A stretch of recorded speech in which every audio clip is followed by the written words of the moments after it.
പുഴയെ വലകെട്ടി സംരക്ഷിക്കുക. കേൾക്കുമ്പോൾ അത്ഭുതം തോന്നുമെങ്കിലും മാങ്കാവുകാർക്ക് അതേ വഴിയുണ്ടായിരുന്നുള്ളൂ.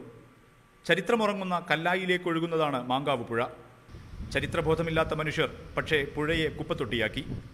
സ്വകാര്യ കമ്പനികളിൽ നിന്നുൾപ്പെടെ മാലിന്യം രാത്രികാലങ്ങളിൽ മാങ്കാവ് പുഴയിൽ തള്ളാൻ തുടങ്ങി.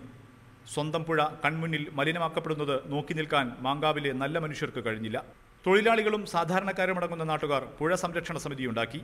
വല കെട്ടിയെങ്കിലും പുഴയെ സംരക്ഷിക്കാൻ തീരുമാനിച്ചു. സ്ഥിരമായി മാലിന്യം തള്ളിയിരുന്ന കടുപ്പിനി പാലം മുതൽ 2 മീറ്റർ ഉയരത്തിലാണ് വല കെട്ടി പുഴയെ സംരക്ഷിക്കുന്നത്. രാത്രി 2 മണി 3 മണിക്കാണ് ഇത് 2 വീലറിലും അല്ലെങ്കിൽ ഓട്ടോയിലൊക്കെ വന്നുകൊണ്ട് ഈ കണ്ടൽക്കാടിൻ്റെ മറവിൽ അങ്ങോട്ട് തള്ളുന്നത്. ഒരു ഭയങ്കര ഒരു വണ്ടി വെച്ച് ഓസ് വെച്ചിട്ട് കക്കൂസും മാലിന്യം തള്ളാണ് ചെയ്യുന്നത്. അപ്പോൾ ഈ നെറ്റ് കെട്ടി ഞങ്ങളെ ഈ പുഴ സംരക്ഷണ സമിതിയിൽ നിന്ന് ഒരു എംപ്ലോ ഇവിടെ ഒട്ടിച്ചിട്ട് ഇത്രയും കാലം ഈ 5 പേരാണ് നൈറ്റിൽ ഇവിടെ നിൽക്കുന്നത്. 1 കിലോമീറ്റർ ദൂരത്തിൽ വല കെട്ടിക്കഴിഞ്ഞു. സമിതിയിലെ അംഗങ്ങളും ചില നാട്ടുകാരും ഇതിനുള്ള പണം കണ്ടെത്തി. മാലിന്യം തള്ളുന്നവരെ കയ്യോടെ പിടികൂടാൻ രാത്രി കാവലിരിക്കുകയാണ് സംരക്ഷണ സമിതി പ്രവർത്തകരിപ്പോൾ. ഇതോടെ പുഴയിൽ മാലിന്യം തള്ളുന്നത് കാര്യമായി കുറഞ്ഞു.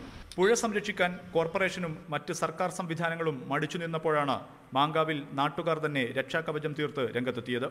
ന്യൂസ് 18 കോഴിക്കോട്.